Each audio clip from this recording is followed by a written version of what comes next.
Hello and good morning, everyone. Thank you for being here with us today. Giordano Albertazzi will talk you through what really keeps everything AI alive, what enables AI to actually work and exist, if you will. It is the physical infrastructure. Clearly, there is no need to explain the importance of AI, the volume, the demand behind that. But certainly, at least to some audiences, it's important to remind how important it is to have an AI infrastructure that can support and make the actual AI that is used by the businesses, by the individual, by the consumers exist. So it's not about proving AI. It is about maximizing the useful AI as it is generated by an AI factory. The world is changing. What we thought in terms of the physical infrastructure, the traditional data center may not, and in most of the circumstances, is no longer adequate for AI infrastructure. Certainly, capacity and compute are constraints right now. But the constraints of compute is the AI factory. So the speed at which an AI factory is deployed, the efficiency at which the available power is turned into tokens is really the key and the solutions to the problem. It's all about talking in terms of AI output per megawatt. It is token per megawatt. For those who come from the physical infrastructure industry, in the past we used to talk in terms of PUE as a metric of efficiency. We are beyond that. Think about an AI data center, an AI factory as a factory. It's about how much output you extract and how do you maximize that output.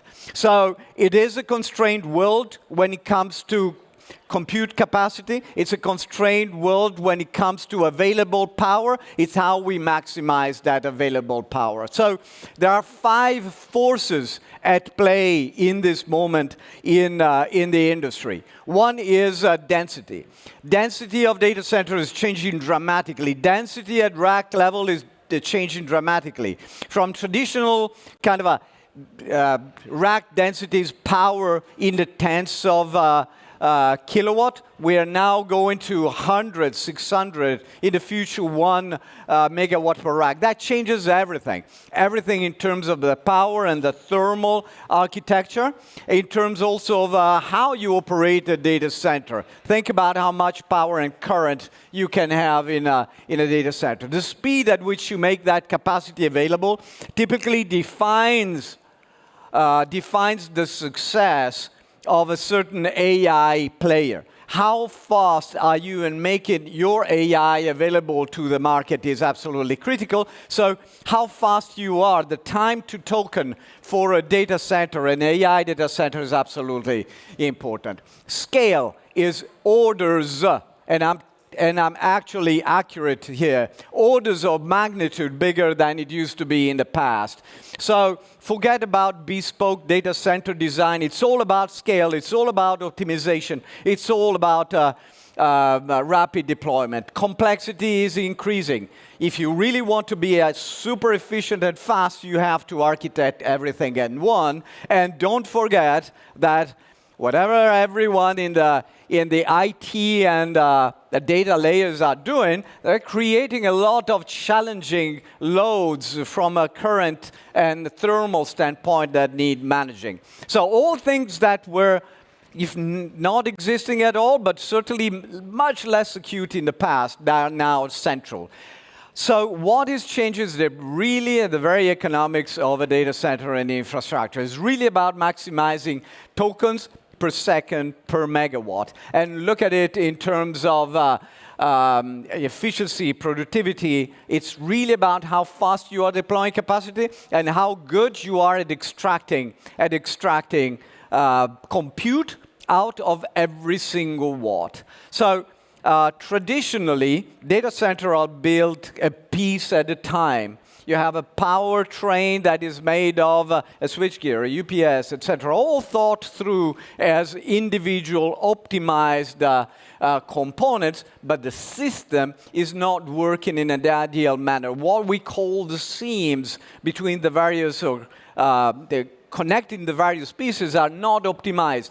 If these seams are not optimized, the data center is not optimized. Those token economics are not working ideally. So we got to change that paradigm completely. We have to really make sure that there are no capacity leakages in the system at all.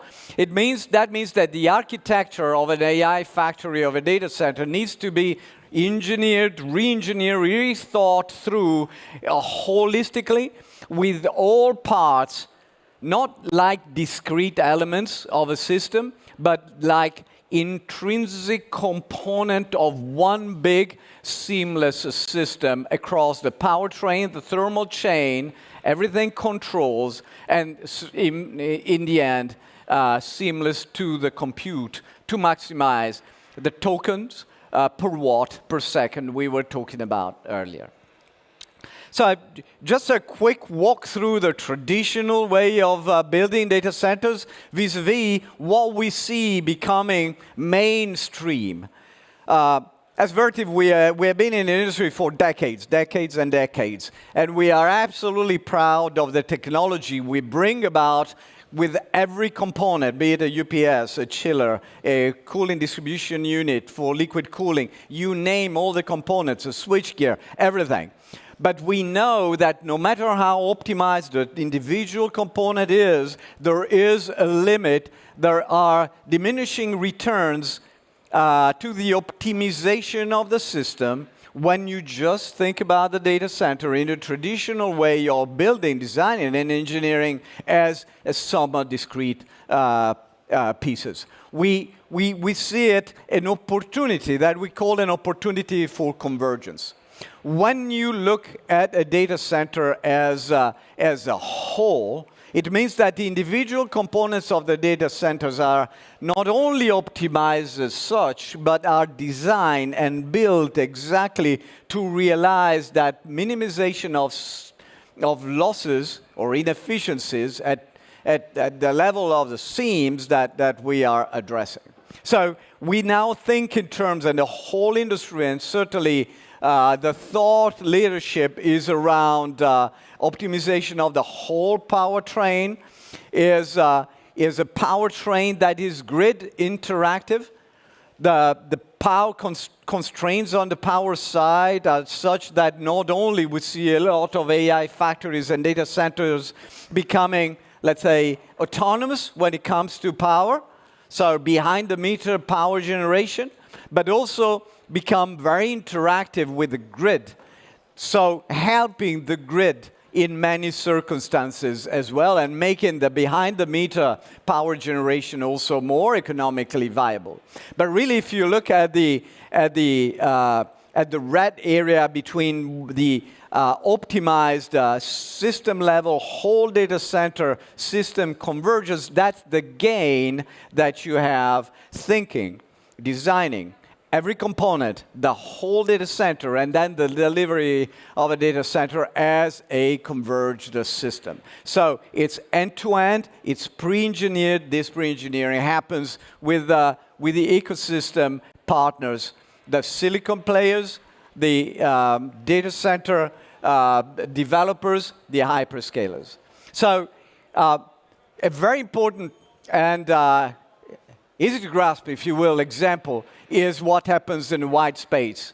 Typically, you build a data center, you have a big white space, and then you deploy compute. But before deploying compute, you have to fit out with everything, liquid cooling, power distribution, cabling, and whatnot. A very complicated activity inside a white space. So rethink it completely, and that's where the industry is moving, where we're leading the industry towards is optimize the design of everything inside a white space, and deploy very rapidly through modularization. So again, not discrete or let's say independently designed component in the wide space, but everything exactly designed and deployed at speed, reducing the deployment time inside the wide space by an order of magnitude, which means a much faster time to revenue, time to token for the data center developers, and certainly much earlier compute capacity available. So this is now becoming mainstream in the industry and demonstrates not only the power of modularization, but also the efficiency that comes in terms of total cost of ownership and deployment time from a converged infrastructure at white space level inside the data hall. So what you see here combines cabling, power distribution, liquid cooling, and you see it even here. So from discrete field integrated components to an entire infrastructure that is prefabricated, pre-engineered, and deployed at very, very high speed. So tokens per second, tokens per euro, tokens per watt, time to first token, absolutely optimized at levels that were unthinkable simply a couple of years ago. But then we cannot just stop here. Think about the entire infrastructure now. Now, we know that traditionally there are many ways of building compute, make compute available. We have seen and we are driving in the industry a, let's say, evolution towards increasingly large levels of optimization, prefabrication, and modularization. Of course, all what I said, combined with optimized engineering, and very often this optimized engineering, for example, designs a data center model, reference design, exactly to a certain silicon model, so that you have the certainty that running over the years that type of silicon, you can do that in the most optimized way. So think about this wave of optimization and modularization combined to extreme engineering optimization of the infrastructure. That allows us to go all the way to the next level. Just like when we were talking about white space, we were talking about a deployment of a white space infrastructure that can really be seen as one SKU, one SKU that is rapidly deployed, and one SKU that is manufactured.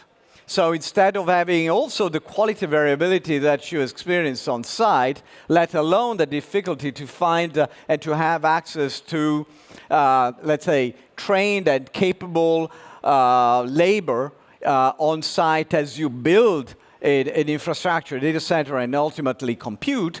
In this case, you can have everything done in a factory, much more control, much more repeatable, so not only optimized and not only, very importantly, rapidly deployed. But take this concept of moving from building a data center to manufacturing a data center.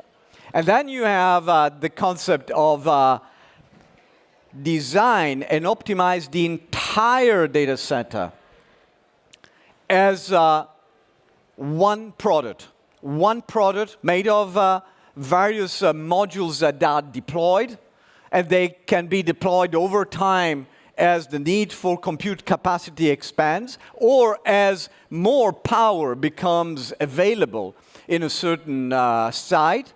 And those modules can then scale, let's say, all the way to hundreds of megawatts or gigawatts in a seamless way again, think in terms of deploying one SKU, deploying one product. So it's a dramatic shift in the way things are defined. And it's a dramatic shift because it enables the industry to completely cut the time that it takes to engineer, design a data center. These designs, these reference designs I'm talking about, are already optimized on the leading silicon, and that can be deployed at a high speed. When you think in terms of a fully modularly converged infrastructure, then we can really think in terms of an infrastructure that can be deployed in approximately half the time, that can be deployed on a smaller footprint, and very, very importantly, optimized from an engineering standpoint on the specific silicon, or more flexible depending on the type of business model that our customers have, and that can dramatically lower the total cost of ownership. But again, don't take total cost of ownership lightly. When you think about data centers that run half a gigawatt or a gigawatt, then that TCO translates dramatically in terms of cost of running the infrastructure. If that translates dramatically favorably, of course, in terms of cost of running the infrastructure, that then translates in a dramatically improved cost per token. And that is an enormous lever for competitiveness in the AI world. So a lot of what we're doing has absolutely this type of concept behind. It's not just about moving in an isolated manner in the industry. I've been in the industry for a few years, and in the past, the various players would move independently, and anyway, the stability of the, let's say, technical specification that we were addressing such that it didn't matter. Things move so fast now that absolutely you need to, and one needs to cooperate very, very closely with the silicon providers, very, very closely with the hyperscalers and the deployers, because it is really a teamwork. The design and the technology that we deploy today will host tomorrow, 2 years, 3 years down the line, the new silicon, and we need to be ready. So it is about, working with partners. It's about enabling and having the capacity as Vertiv to really serve this type of module at scale and globally. It is about having a service organization, because again, when you deploy this massive capacity, then it all starts, because then your asset will run for 15, 20 years, and those 20 years better be very, very efficient. But also, we go back to, hey, we enable an industry that relied a lot on any kind of a different opinions, technical flavors, etc., towards speed of deployment, really pre-optimized design, and off you go, industry. Here is your physical infrastructure. Go ahead with building compute capacity, compute power. So, and as Vertiv, certainly one of the most, we like to think, and we believe we have the broadest portfolio of physical infrastructure technologies, really powertrain, thermal chain from the grid all the way, follow the power all the way into the rack, whether it's a traditional powertrain or if it is a new powertrain at 100-volt DC, and the same thing on the cooling side and all the infrastructure around that. So the world is changing. It is about working together with our partners, and especially it's about pre-engineering, optimizing, and deploying at scale. So with that, thank you very much, everyone.